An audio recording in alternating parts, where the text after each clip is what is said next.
I could take you to the pyramids, Mt Everest, and Pluto all in 1 hour. Now, I don't know about you, but if that was my next field trip, I'd be pretty excited. Now, you might think I'm crazy for saying something like this is possible, but there's a recent advancement in technology that's making amazing feats like this possible. It's called virtual reality, and it could completely revolutionize the way that we teach. Now, I'll give you a little bit of background on myself. I first learned about VR when I saw the Kickstarter page for the Oculus Rift back in 2012.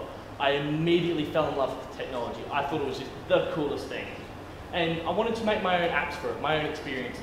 So I went to my little programming corner, I learned everything that I could about these headsets, and then I made project after project. I made mistakes, I learned from them, and in the end, I had some pretty cool projects that I could show off. But it was hardly an easy task. There were no beginner-friendly tutorials at the time. It was entirely self-taught.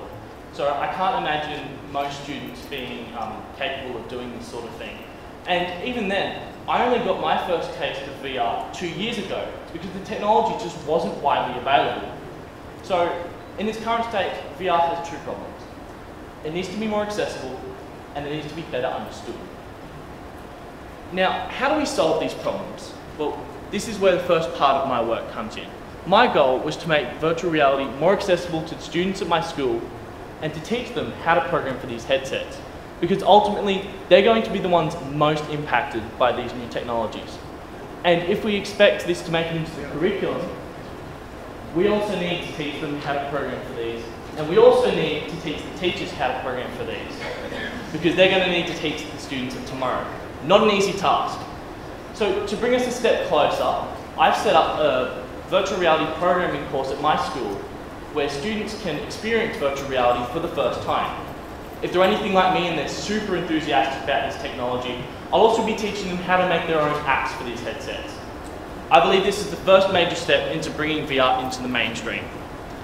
And one of the reasons that I want to bring VR into the mainstream is that I see a massive potential to revolutionize education. So the good thing about the VR ecosystem is, in addition to the headset that you have strapped to your face at all times, you also have hand controllers and body trackers that allow you to interact with virtual space. So for example, I could, say, fire up a simulation of Mt Everest.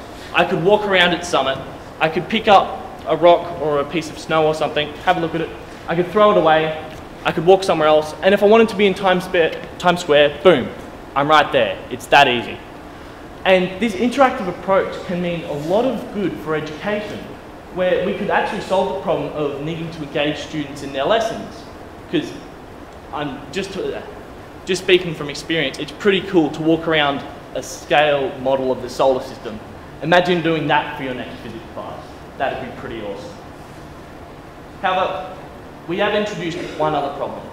We need these apps, we need these resources if we're going to revolutionize education. How are we going to teach the students if they have nothing to learn from?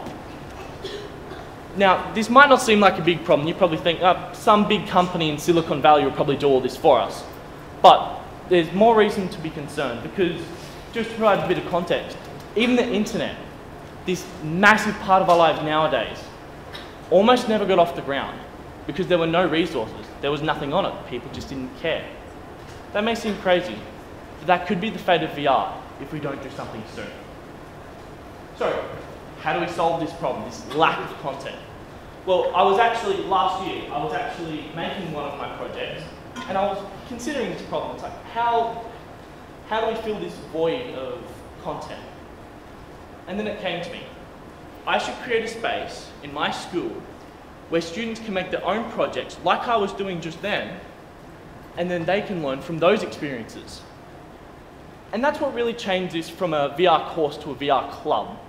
When a student has learnt the basics of how the headsets work, I can assist them in making their own projects, and then they can go on to make the software of tomorrow. This is a big step forward for VR development. I'm teaching the students of today so that they can become the developers and teachers of tomorrow. Remember, a new technology is only valuable to us if we fully embrace it. Virtual reality needs content, and it needs to be accessible and understood if we are going to help the students of tomorrow learn smarter. Thank you.